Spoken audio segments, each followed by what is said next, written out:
We just met with the president of Serbia, who is advertised is smart and aware and has perspective that you don't get in the United States very often.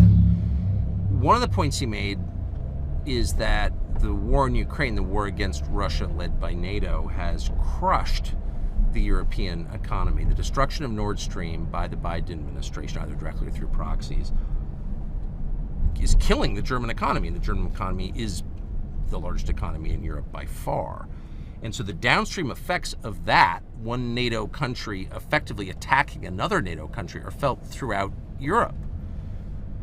And that's crazy. That's completely crazy.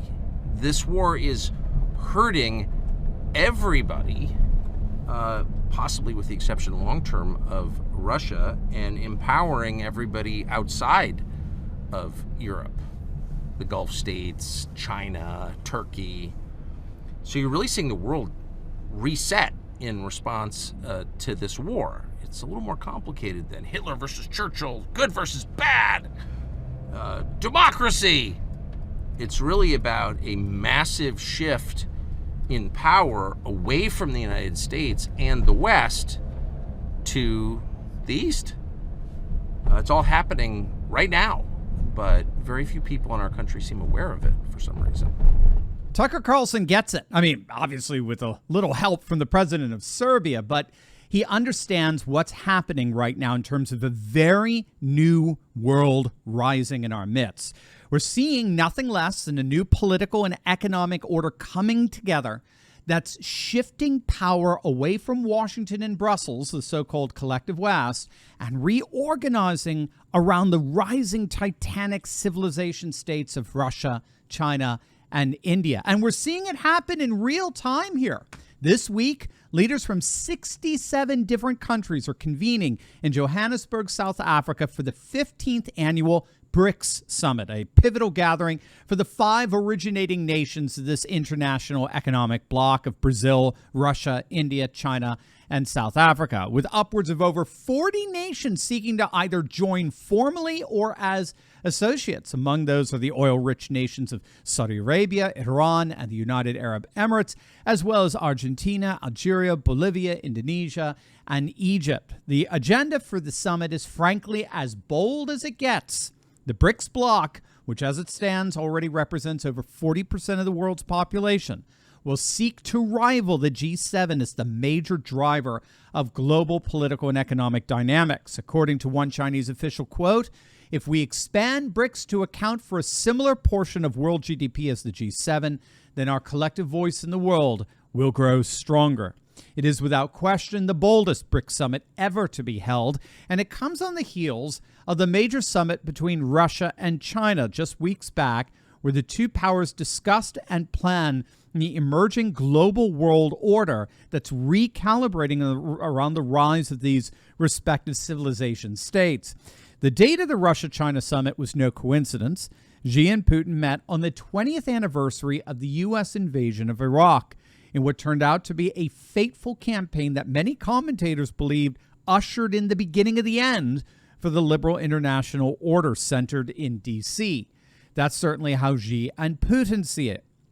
At the end of the summit, President Xi's final words to Putin were this: "Change is coming that hasn't happened in 100 years, and we are driving this change together." Change is happening that hasn't happened in 100 years, and the rising civilization states of Russia and China are driving this change together. It was an absolutely bold, astonishing statement, and it's this BRICS summit in Johannesburg that may indeed see such a world officially rise.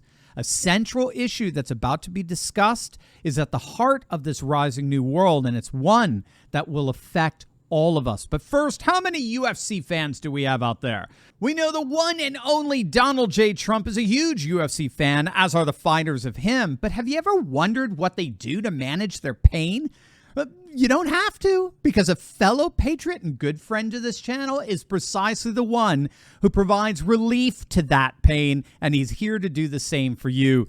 We all know that as we age, aches and pains are normal, but gang, they don't have to be. And that's where the groundbreaking medical scientist Clint Winters comes in. You've seen Clint on Fox. You've seen him on this channel.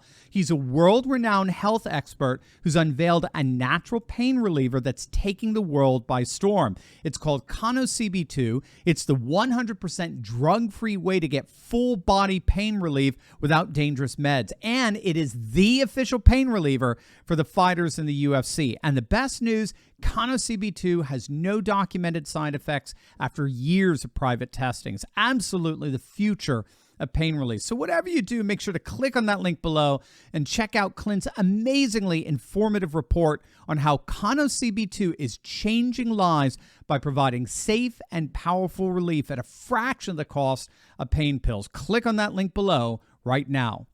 De-dollarization. That, in a word, is what's at the heart of this meeting in Johannesburg. Whether explicitly or implicitly spoken in public or behind closed doors, a definite challenge to the dollar as the world's reserve currency will be what drives much, if not all, the deliberations this week. Leading up to the summit, a lot was made about discussions of a new currency that would be used between the growing number of BRICS countries, a gold-backed currency that fits right in line with the emerging commodities-based global economy. You see, one of the things we have to understand here is that the world operates according to three things: food, fuel, and finance. Okay? Food, fuel, and finance.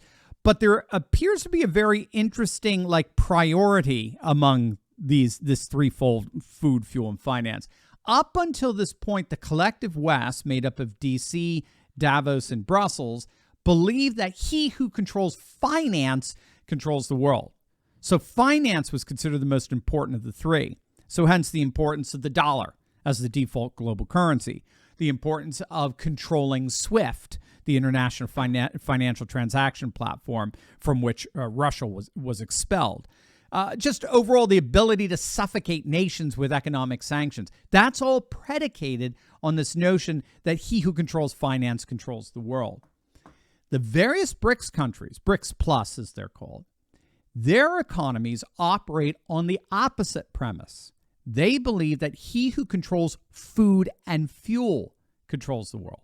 And that's because obviously you can't eat currency. You can't eat money. You can't heat your house, especially with digital currency. He who controls food and fuel controls the world. And as Tucker observed at the beginning, or better, as the president of Serbia told Tucker, all the finance in the world can't save Europe. Precisely because Europe is being starved in terms of food and fuel. Russia's the number one grain exporter in the world. Russia's the number one fertilizer exporter in the world. And Russia's second only to Saudi Arabia in terms of oil exports. Russia is a commodities giant that all the economic sanctions in the world couldn't starve, and which only ended up boomeranging right back on the collective West. And so it's no surprise that we're now witnessing increasingly what's become basically an economic showdown between these two great blocs, the G7 versus BRICS, a currency-based economy versus a commodities-based economy. Now, there are reports that India is pushing back against proposals for a gold-backed currency, and that's largely because India is still highly influenced by the West, particularly the United States. Brazil and South Africa, too. They're also very much beholden to Western influence. So it looks like the summit is going to focus more on trade using national currencies among BRICS Plus member nations. That certainly will have a very significant impact on the process known as de-dollarization. Keep in mind the percentage of global reserves in U.S. dollars has fallen from 72% in 1999 to just 59% now. And all of this obviously raises the question, is the collective West, the United States and Europe, isolating Russia from the world? Or is the rest of the world isolating the collective West? This week in Johannesburg, it looks like we're going to get the answer.